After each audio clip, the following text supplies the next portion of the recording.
नमस्कार। चुनावी चर्चा के इस एपिसोड में आपका बहुत बहुत स्वागत है। मैं आपके साथ सरोज सिंह। देखिए, चुनावी चर्चा चलती रहती है सत्ता के गलियारे में, लेकिन कुछ खास चुनिंदा चर्चाएं हैं जो हम आपके लिए लेके आते हैं। तो सबसे बड़ी चर्चा जो अभी है कि इंडिया गठबंधन का संयोजक कौन बनेगा। आप भी जानते हैं, हम भी जानते हैं कि इसको लेकर पिछले 3 महीने से माथापच्ची हो रही है। हुआ ये था कि बंगलौर बैठक में नीतीश कुमार के नाम का ऐलान हो जाएगा, लेकिन ऐसा कुछ हुआ नहीं। तो अब सारी उम्मीद मुंबई के बैठक पर लग गई है कि मुंबई के बैठक में संयोजक का ऐलान हो जाएगा। तो इसकी जो कवायद पर्दे के पीछे चल रही है वो ये है कि जो मुलाकात हुई थी राहुल गांधी की लालू प्रसाद से, उसमें बहुत सारी बातें तय हो गई। देखिए, आपको ध्यान होगा जब पटना एयरपोर्ट पर पिछले दिनों लालू प्रसाद आए थे तो एक नारा लगना शुरू हुआ था कि इंडिया गठबंधन का नेता कैसा हो, लालू प्रसाद के जैसा हो। तो चुनावी चर्चा तेज हुई कि क्या लालू प्रसाद ही संयोजक बन जाएंगे।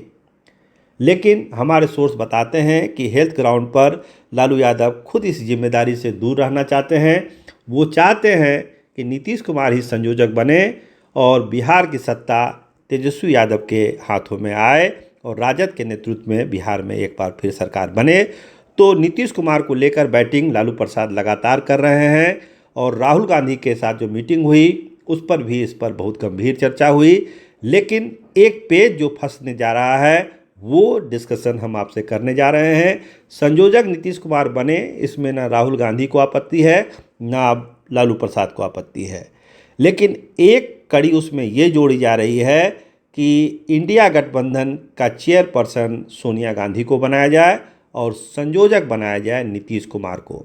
जिस तरह से यूपीए की चेयरपर्सन श्रीमती सोनिया गांधी थी, उसी तरह इंडिया का भी संयोजक जो है चेयरपर्सन बनाया जाए सोनिया गांधी को और संयोजक बनाया जाए नीतीश कुमार को। ये एक सहमति बनी है, जैसा हमारे सोर्स बताते हैं, राहुल गांधी और लालू प्रसाद के बीच में।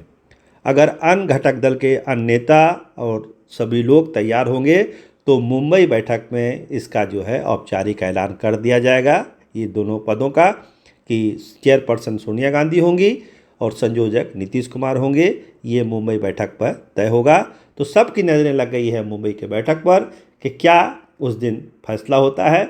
लेकिन नीतीश कुमार का लगता है संयोजक बनने का रास्ता अब करीब करीब साफ हो गया, अंतिम मोहर लगने का इंतजार है। जो दूसरी सबसे बड़ी चर्चा चल रही है वो हाजीपुर सीट को लेकर है। और जिस दिन एक बयान दिया था चिराग पासवान ने कि उनकी मां रीना पासवान वहां से चुनाव लड़ सकती है, उस दिन ये चर्चा और तेज हो गई। स्वाभाविक है, रामविलास जी की कर्मभूमि रही है और जितना काम उन्होंने किया हाजीपुर सीट के लिए, वहाँ के लोगों के लिए, तो एक सिंपैथी वेव तो रीना पासवान को मिलना ही मिलना है, ये तय है। और माना जाएगा कि एनडीए फोल्ड से अगर वो चुनाव लड़ती हैं तो उनका जीतना भी बहुत आसान है हाजीपुर सीट से। लेकिन पेच एक कानूनी फंस रहा है, संवैधानिक पेच है। क्या सुरक्षित सीट से रीना पासवान हाजीपुर से चुनाव लड़ सकती है, ये एक बड़ा पेच है। देखिए, कुछ जानकारों से जो बातचीत हुई है उनका कहना है कि उस क्राइटेरिया में रीना पासवान फुलफिल नहीं होती है सुरक्षित सीट से। जनरल सीट से तो वो कहीं से लड़ सकती है, लेकिन सुरक्षित सीट से वो चुनाव नहीं लड़ पाएगी, क्योंकि जो जात का निर्धारण है वो फादर के एंड से होता है। रीना पासवान के फादर का जो कास्ट होगा वही कास्ट जो है माना जाएगा रीना पासवान का भी, और वो सुरक्षित के श्रेणी में नहीं आता है, ऐसा बताया जा रहा है। तो इस पर एक डिस्कशन अभी बाकी है, इसलिए बताया जा रहा है कि रीना पासवान का हाजीपुर से चुनाव लड़ना मुश्किल है सुरक्षित सीट से। बाकी वो किसी भी अन्य सीट से चुनाव लड़ सकती है, उसके लिए वो योग्य है। लेकिन अगर हाजीपुर से वो चुनाव लड़ती है तो उनके लिए आसान होगा। अब कानूनी अड़चन को कैसे हटता है या उसमें क्या नियम है, इस पर और बहस की ज़रूरत है, डिस्कशन की ज़रूरत है और सही स्थिति सामने लाने की ज़रूरत है। लेकिन मोटे तौर पर जो बताया जा रहा है कि सुरक्षित सीटों में तभी लड़ेंगी जब वो उस श्रेणी में आएंगी, और उस श्रेणी में फिलहाल वो आती हुई नहीं दिख रही हैं। तीसरी चर्चा मुकेश सहनी को लेकर है कि वो किसके तरफ से बैटिंग करेंगे, एनडीए के तरफ से या इंडिया के तरफ से। लेकिन जिस तरह से यूपी में उनकी सभाएं हो रही है, झारखंड में हुई है, बिहार में हुई है, एक माहौल बनाने का जो सिस्टम क्रिएट किया, 4 करोड़ के रथ पर वो घूम रहे हैं। तो एक माहौल बना कि अब धीरे धीरे एनडीए की तरफ उनके जाने का रास्ता साफ हो रहा है। मुंबई की बैठक में जो हुआ था देवेंद्र फडणवीस और मुकेश सहनी के बीच में, उसमें बहुत सारी बातें तय हुई थी, बहुत सारी बातें तय होनी थी।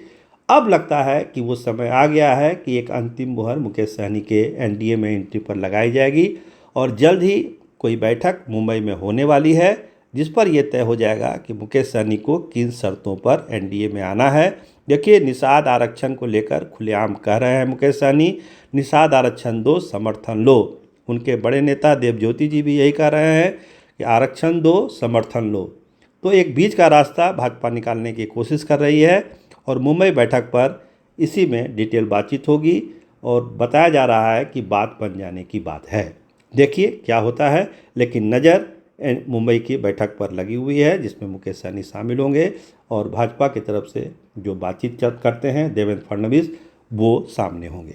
तो ये चर्चाएं थी, एक तो नीतीश कुमार को संयोजक बनाने को लेकर, रीना पासवान के हाजीपुर के चुनाव लड़ने को लेकर और मुकेश सहनी को लेकर। तो एक नई चर्चा पर फिर हम लोग मिलेंगे अगले एपिसोड में। फिलहाल के लिए नमस्कार, धन्यवाद।